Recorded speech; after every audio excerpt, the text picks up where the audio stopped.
The study that I looked at investigates social support and stress response. As we've learned over the past couple of weeks, social support definitely helps us deal with stress, alleviate stress, and other things related to stress. First of all, we're very social beings. As you can see, we participate with other humans in a lot of different activities.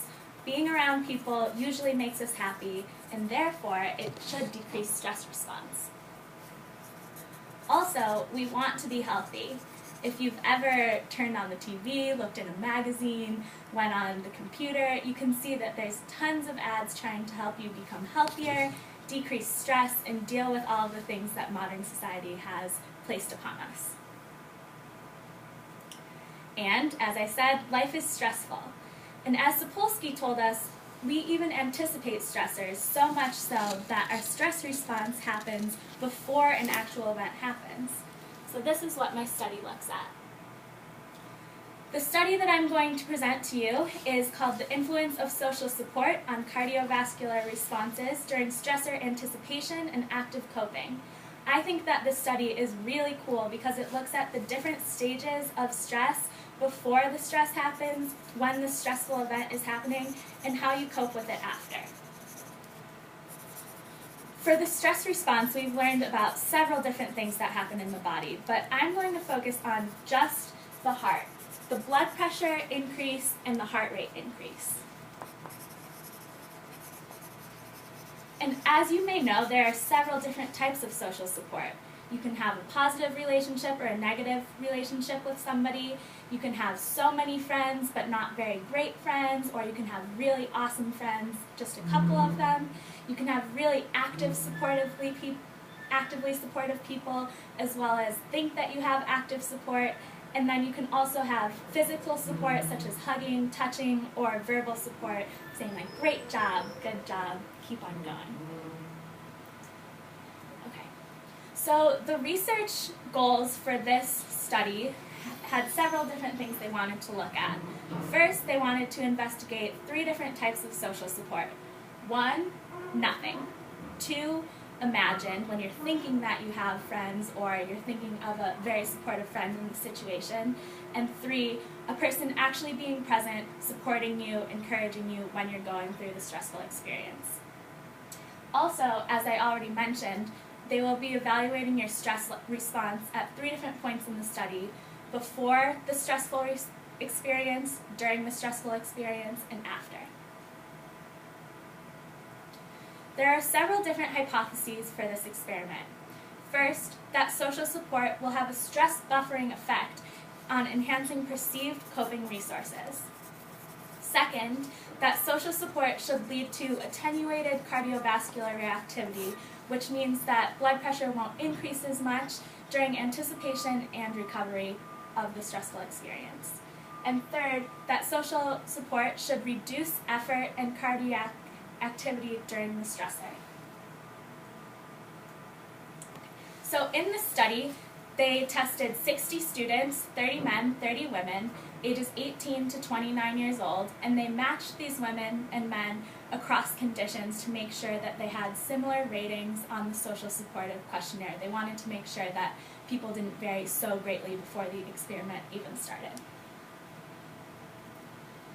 Also, returning to the 3 different types of support, the 3 conditions: no support, mental activation of support, which was the imagining of support, and third, the active support, which is a friend giving you positive feedback during the experiment. Now, on to the procedure.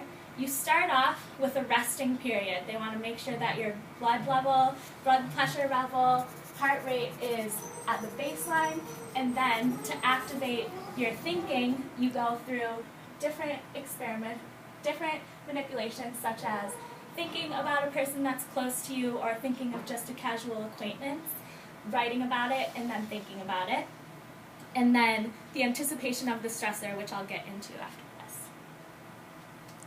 So the stressor in this experiment is the Trier social stress task.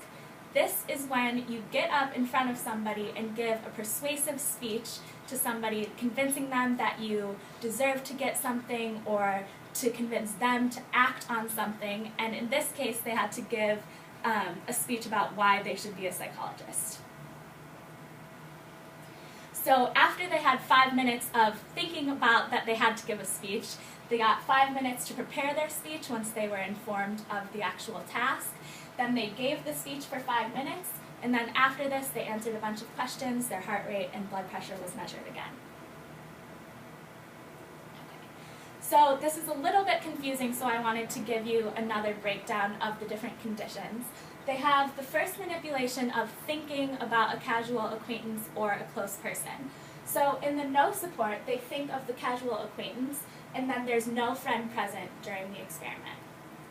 In the second condition, when they're thinking of a very supportive person, they're primed to think about and write about a person who they feel very strongly about, who's very close and supportive, and then they don't have a friend present during the experiment.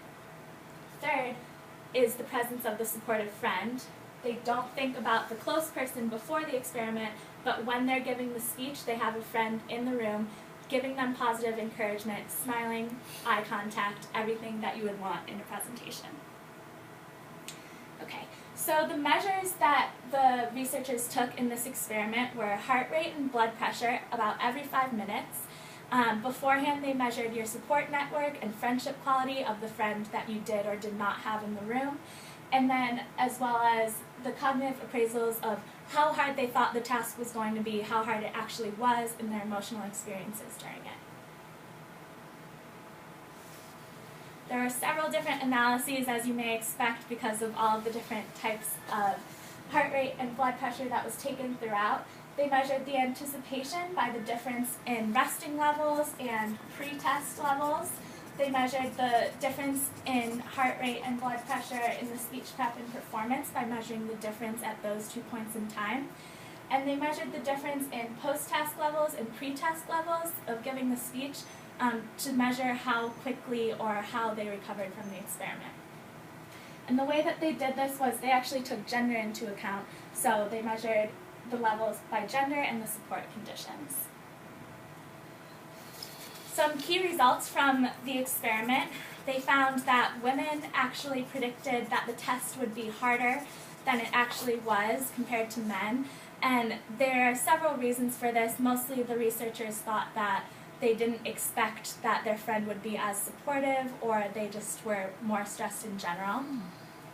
The mental activation of support actually decreased your reactivity to the stressful support in comparison to no support, which makes sense in this experiment.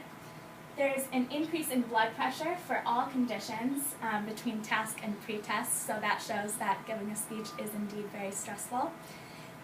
Next, women had actually lower blood pressure reactivity when they were alone compared to men, which was interesting. I thought it was a significant result. But this showed that women were actually less stressed. They had a lower blood pressure increase when they were giving the speech when compared to when they had a person in the room with them. And men had the opposite condition or result.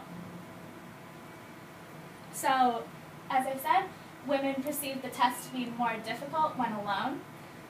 In men, there's no substantial differences across the different conditions. And men reported a greater satisfaction with their support that they had. So what does this mean? Support doesn't have to be present or active. Actually, in some of the conditions, the researchers found that when people imagined the support and they had the mental activation of a very supportive friend, they were less stressed, their blood pressure didn't increase as much as when they actually had a friend in the room. So when people think about stress, they have less anticipatory stress response. Men have an increase in blood pressure when they are alone more than women do. And women support increases reactivity for blood pressure for stress. Opposite from that, support in the men's condition attenuated the blood pressure response, which means their blood pressure didn't increase as much when they had support in the room. A couple of more takeaways. Women have low expectations, it seems like. Their blood pressure decreased when they were stressed, even if they didn't get support. The experienced support through active or mental activation may have lowered the amount of pre-stress that they had because they thought that they were able to cope. So whenever you're in a stressful situation, I would say to think of a supportive friend, to think of a very supportive friend when you're going to be stressed. If you're a man, bring a supportive friend with you. As Nick said, when Jim was behind him holding on to him, he was less stressed. And don't expect too much support if you're a female, because that has showed that you won't be as stressed if you have very high expectations for your supportive friends. And why does this make sense evolutionarily? As I said, we're very social beings, and having people around us or thinking about the support that they have helps us decrease our stress response prior to the stressful experience and lower our stressful response even during the experience.